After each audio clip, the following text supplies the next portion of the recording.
Hello, welcome to another video discussing the inspiration behind my poetry collection, Silent Suffering. Today features one of my personal favorites, a tribute to Dietrich Bonhoeffer. For those unaware, Dietrich Bonhoeffer was a German theologian and Nazi dissenter, who on April 9, 1945 was hanged for his resistance to Nazi rule. Since his death, Bonhoeffer's writings on theology, Christianity, and culture have been widely influential. Personally, his work transformed my understanding of both Christianity and belief systems more broadly. The poem delves into several aspects of what I gleaned from Bonhoeffer's writing. Future videos will discuss Bonhoeffer's ideas on obedience and the consequence of adopting beliefs, but today I'm taking a look at cheap grace.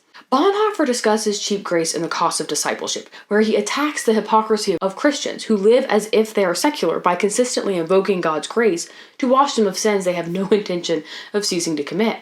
I describe cheap grace as the gift that keeps on giving, boundless and free. It justifies continued sinning, for its blessings flow for all eternity. Bonhoeffer was concerned that by expecting grace to cover any and all forms of sin, many Christians made a mockery of their faith, by failing to see a reason to live out the often demanding expectations of their religion. While religion in Bonhoeffer's era was more universally practiced, the concept of cheap grace applies across belief systems and cultures. This is easy to see today because grace is assumed to be good, and this is equally true in Christian and secular spaces. In the Christian context, grace is an expression of the freely offered forgiveness of God, so those deemed gracious are seen as Christ-like. However, in secular cultures, grace is also viewed as good. It's viewed as kindness or tolerance, both of which are seen as morally virtuous. People, including Christians, perceived as gracious by seculars, are viewed as good because it is judgment, not grace, that offends secular society. Oddly enough, while progressive culture holds to relativistic beliefs about goodness and morality, judgment is treated as an objective truth. The use of language is among the most obvious examples where progressives regularly engage in judgment. Specific words and phrases, often called microaggressions, are not treated with neutrality, and people deemed guilty of such offenses are not treated well. Instead, progressive culture places an unseen cost on those who fail to conform with their worldview. The mere appearance of judgment comes with, ironically, social scorn. This incentivizes people to extend cheap grace by taking a passive approach to expressing moral or ethical concerns with human behavior. A stanza in my poem shows this point. Extending grace is enticing, it is viewed as compassionate, and so we go on advising the affirmation of all actions as adequate. After all, the boundless fountain of grace will every sin surely erase. Judgment is scorned, shame is reprimanded. In this land, good deeds are not demanded. Of course, this progressive impulse towards rejecting judgment is itself hypocritical, because it is impossible to identify someone as judgmental without exercising a form of judgment. But I digress. Bonhoeffer's articulation of cheap grace is important because it offers an opportunity to explore the inherent tension between judgment and grace. Part of the reason both religious and secular cultures often appear hypocritical to one another is because this tension is an unchangeable aspect of the human experience. Everyone wants to judge what is wrong and extend grace when appropriate. However, there are deep disputes over what we should judge and when we should extend grace. Bonhoeffer's cheap grace gives a universal mechanism for discussing the concept of inappropriate judgment, because he grounds grace in a broader worldview context. Grace and judgment cannot be properly understood without the articulation of some other moral values.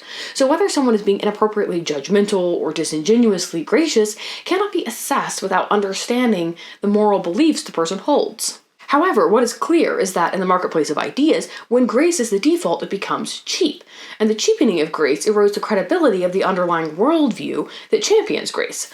This is true whether it comes from Christians extending grace to politicians with terrible moral track records, or when it stems from progressives who preach tolerance while automatically accusing anyone with a dissenting opinion of bigotry and hate. It's easy to see this through popular satirical memes and catchphrases. Conservatives mock progressives by pointing out the hypocrisy of preaching tolerance while silencing speech, and routinely using pejoratives such as bigot and various phobias to discredit people and ideas they don't like. Similarly, the popular catchphrase, "There's no hate like Christian love," is invoked to mock the hypocrisy of religious people who preach grace and love while selectively condemning people based on subjective preferences rather than universal principles. Both sides make a valid point, and both Christian and progressive cultures are prone to cheapening grace by abusing it for gain rather than living out a genuine expression of their beliefs. This is because Cheapening ideas is easier than standing on principle or living up to higher ideals. But while cheap grace seeks to avoid paying the price of faithful adherence to conviction, it comes with the hidden cost of eroding credibility. When cultures, such as our own, are riddled with cheap grace, it becomes harder to trust in people's integrity because words lose their meaning. Cheap grace frustrates genuine human relationships and discourages people to appease the attitudes and prejudices of those who can reward them. In this way, the widespread practice of cheap grace serves the interests of power over people.